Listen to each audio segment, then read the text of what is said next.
y'all, it's Hansel here again at the chicken coop.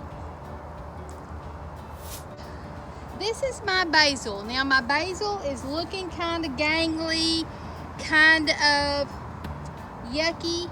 It is late in the afternoon, but this is the time I have to be able to do this. So I'm out here with my hat on to protect my face and myself from sun.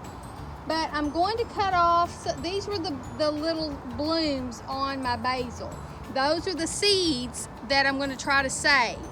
Now some of it hopefully will reseed itself, but if that didn't happen, if some of the seeds that haven't already fallen down in there, I want to save seeds so that I don't have to keep buying seeds. So that's what we're going to do today.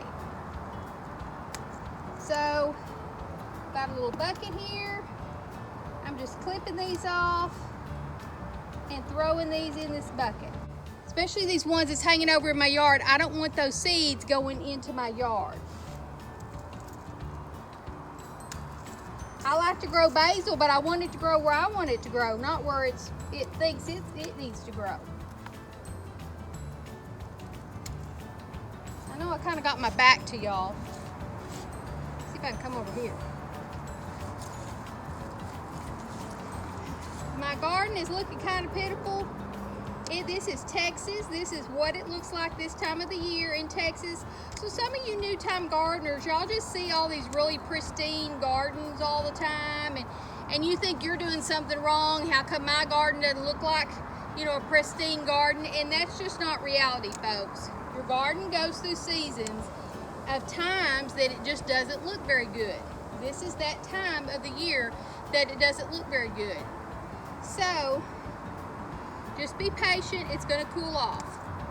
This is Texas. We've been in the hundreds usually for our heat, but our heat index, because it's so humid, it's been like 115.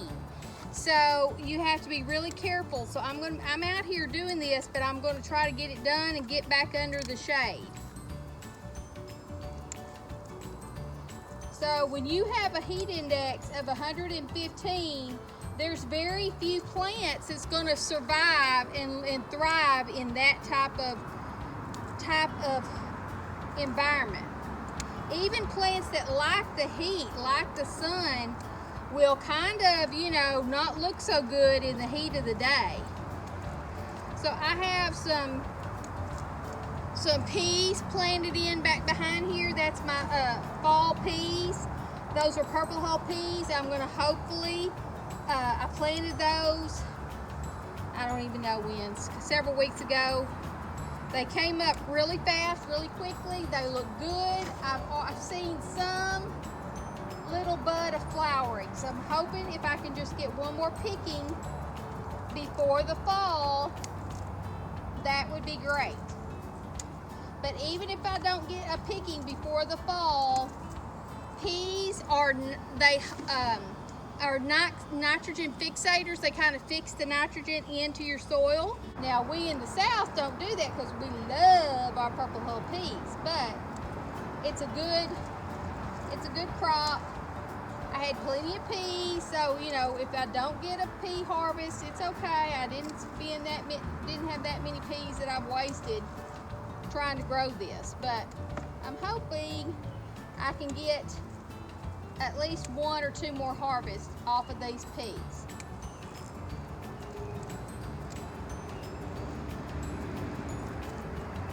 This basil is actually looking better than I thought it would. It really needed it. It kind of got away from me when it got hot. I haven't cut it back or cut it off anymore.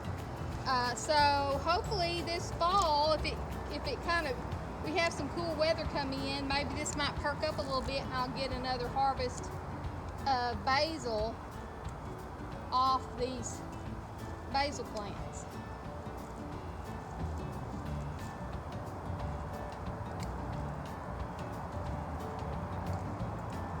I know gardening it's a learned skill. So don't, as a new gardener, you just need to be successful. And if successful is you buying all your plants at a nursery and planting your plants and growing something and being successful with the growth, with the harvest, so that you don't kill that dream of having a garden, because that's critical. You'll see a lot of homestead sites that are, like me. I progressed to this year. Everything in my garden that I planted myself from seed, my seedlings that I grew or direct sowed into my garden. But I haven't always done that. I've done a few plants that I've direct sowed with seeds, or I started out with just a few plants that I grew my own seedlings. I didn't start out doing that. I started out purchasing my seedlings from a garden store. And that's all right. Do that until you get your skills up. But if you want to try, growing something easy. Try one plant at a time and be successful in growing seedlings to plant in your garden from one type of seedling or two types of seedlings, like something that might be similar to each other, like tomatoes and peppers are similar to each other. The way you plant them is similar. So if you would plant, maybe you're going to try to start your own seedlings for tomatoes and peppers. Just try those and get successful with that before you move on, because you'll spend a lot of money on seeds, a lot of money on potting soil, a lot of money on little containers. Even though I don't do all that, I try to recycle and repurpose and use yogurt cups and all kinds of things, but sometimes people want things to look, have an aesthetic when they're planting plants, instead of just worrying about getting the job done, And I'm not saying there's anything wrong with that. I have some things that I've purchased, but a lot of times it's just not feasible for people. So try learning your gardening skills incrementally. Just like what we saw with this pandemic, there is going to be a time in our lives, and that time may be soon, it may be far away. I particularly think it's going to be sooner than later, that we're not going to be able to rely on the grocery store to have our food, to have everything for everybody. Learning a gardening skill is crucial, even if you just learn to grow a tomato plant. Trying to learn that process through a pandemic and try to scrounge up seeds and try to scrounge up potting soil and try to scrounge up food in the meantime while you're growing all this is just going to be overwhelming. So it's best to learn skills while you can. Skills. Plus, it's just good for you. It's good therapy. Gardening is good therapy. It's you just get better food. You know where your food is coming from. I guarantee you don't throw away that food that you've grown yourself as readily as you do that stuff you bought in the grocery store. When you have leftovers and you think, oh, I'll just get rid of this, I'll throw that away. You don't do that when you worked hard to grow it.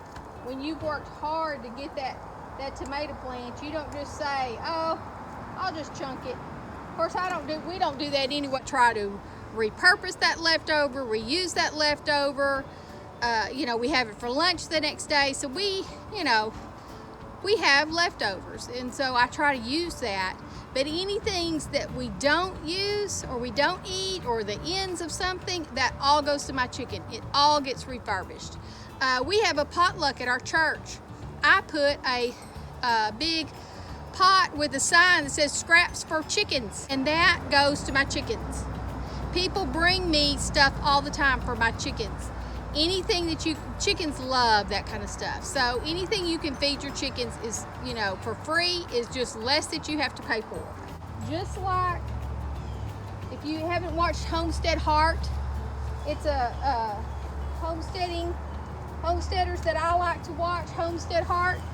She made a great comment the other day when she was talking about preparing. And I suggest y'all go listen to her video. She was talking about preparing. And she said, you know, what you eat on a day-to-day basis and how you might want to, you know, eat very clean, and you don't eat this and you don't eat that. When you're starving, when you have nothing else to eat, when there is nothing, when you have something you have maybe grandbabies, babies, aunts, uncles, grandmothers living with you, and there is nothing else to eat, I guarantee you they're not going to care. They're not going to care. That is kind of an elitist mentality that we have, because we are so fortunate in the United States that we can do that. We can be extremely picky. And I'm not saying to not be that way, not try to grow good, healthy food, because you are what you eat. And then we do that. That's the whole reason why I garden, you know. But in a pandemic, an emergency situation, like those people in Louisiana that just had a flood, I guarantee you, when they're hungry, they're not going to care.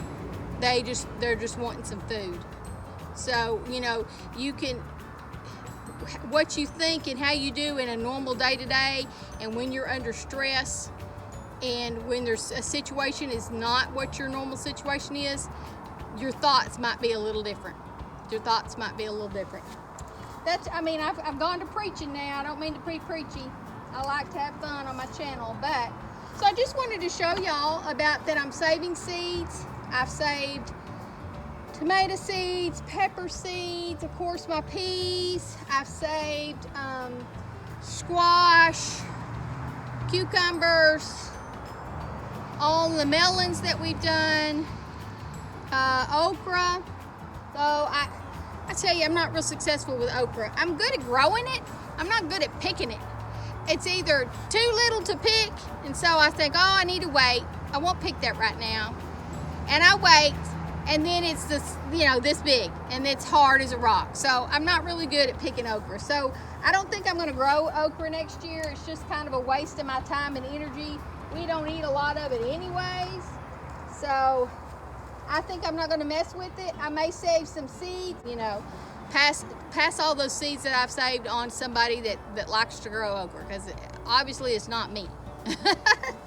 So anyways, I've saved flower seeds that I want to keep, pepper seeds, you know. So now these are some of the seeds of my herbs that I'm trying to save. So just wanted to visit with you while I was saving seeds. All right, so I'm out of the sun. I've picked all these seeds off my basil plants, and I'm just gonna see if I can kind of get them harvested. So they're kind of on like a little stalk, like this. And let me see if I can find one and open it up for you and show you kind of what. So I taken, there's like these little leaves on these stalks, these little leaves, and I've taken one of those off.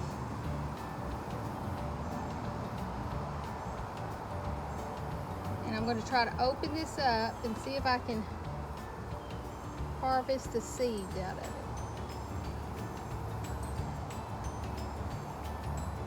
Okay, so open it up. Let me see if I can get it down here. Y'all can see. See that? Those are the seeds of the basil plant. So what I'm going to do is I'm just going to take all these petals off of these stems and just put them in this bucket.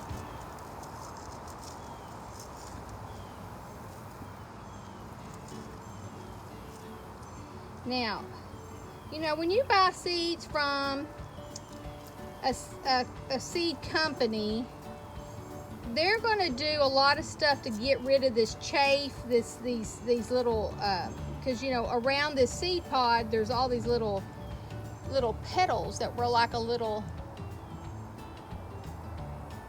flower, all these petals. They're going to try to get all that out of there.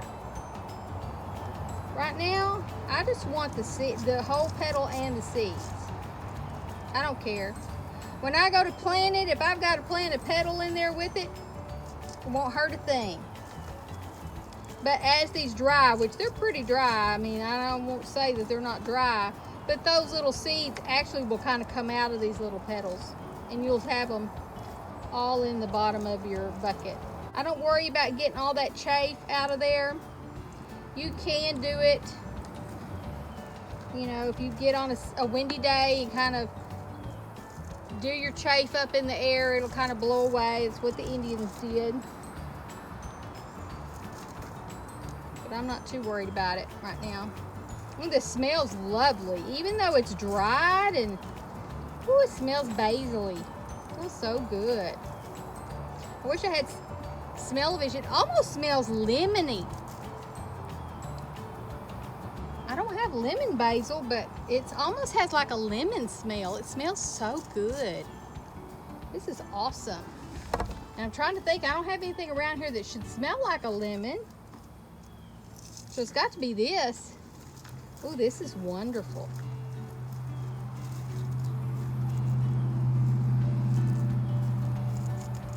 Kind of makes something kind of mundane and maybe not so fun into a kind of relaxing, because of that lemon smell. I love lemon. I love lemon smell.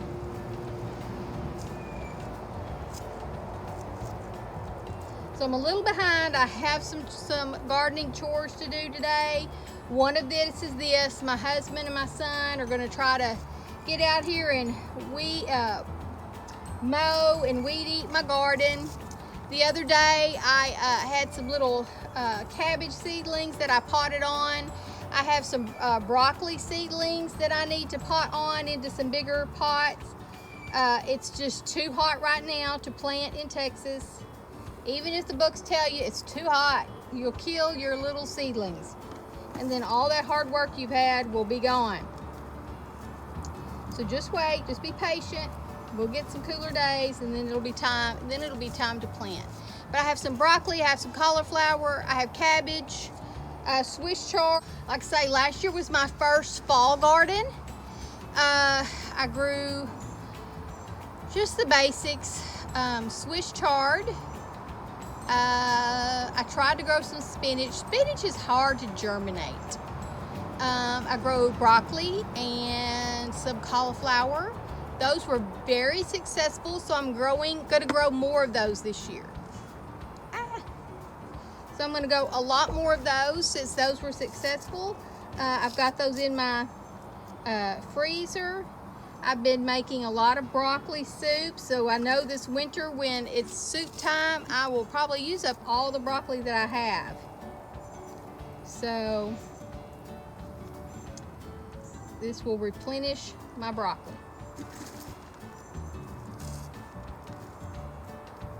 And I think that's about all that I'm going to grow this fall.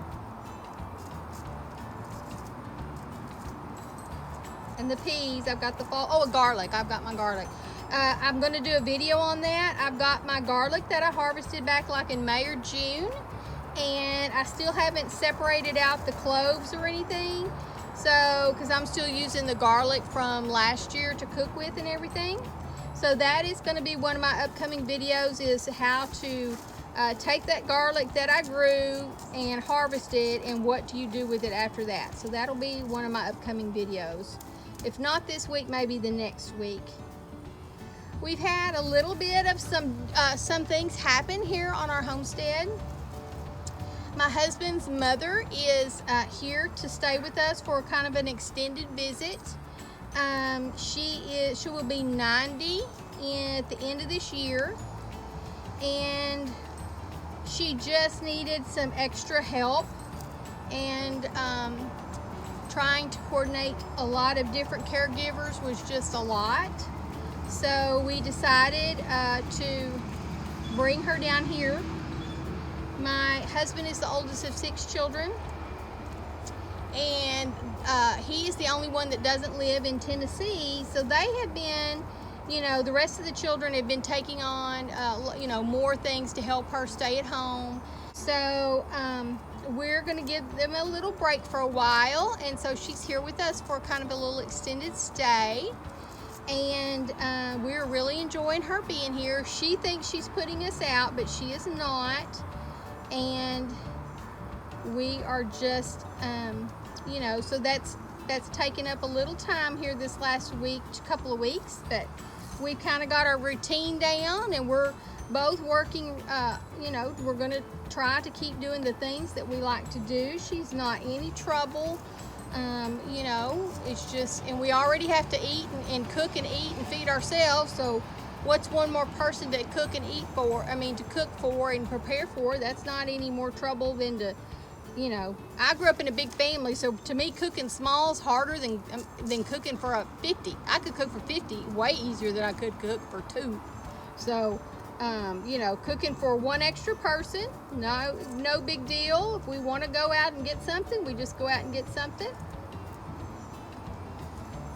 So that's kind of just, you know, be patient with me on our channel. It's hot. It's really not any problems with her that's kept me from doing a video this week. It's really just because it's just been so dead burn hot in Texas. I mean, when you have a heat index of 115, folks, that's hot.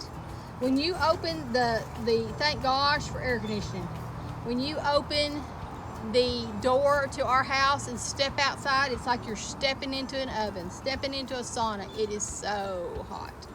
So, you know, I try to come out here early in the mornings. I'm not a morning person anyway, so we've got things that's got to get done in the morning times in the house.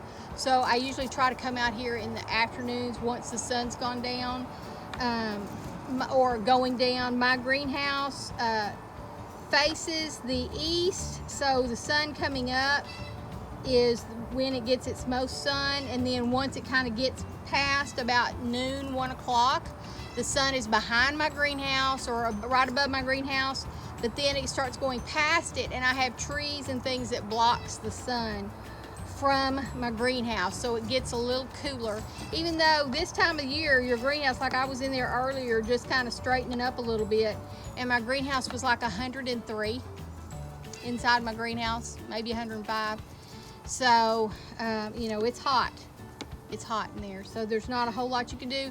Your plants aren't going to do well in there either, so I have plants outside sitting around that I normally have in my greenhouse, but they just get too stressed out in there in the summertime in Texas. So even my little seedlings are outside. So that's one of the things on my list to do, is to advance those seedlings on up into some pots. Give them their little roots a little room to grow, and then we'll be putting those out here September sometime probably. So I'm just gonna do this and get this basil off of these stems, and then I'll bring y'all back and kind of show y'all how many seeds I got off of this basil to grow for next year, to sell, whatever. Our garden club is doing a little gardening seminar here in a couple of weeks, so we're going to have some seed packets there to sell. So I may have some of this basil to sell for seed packets through our garden club, so that'll be good.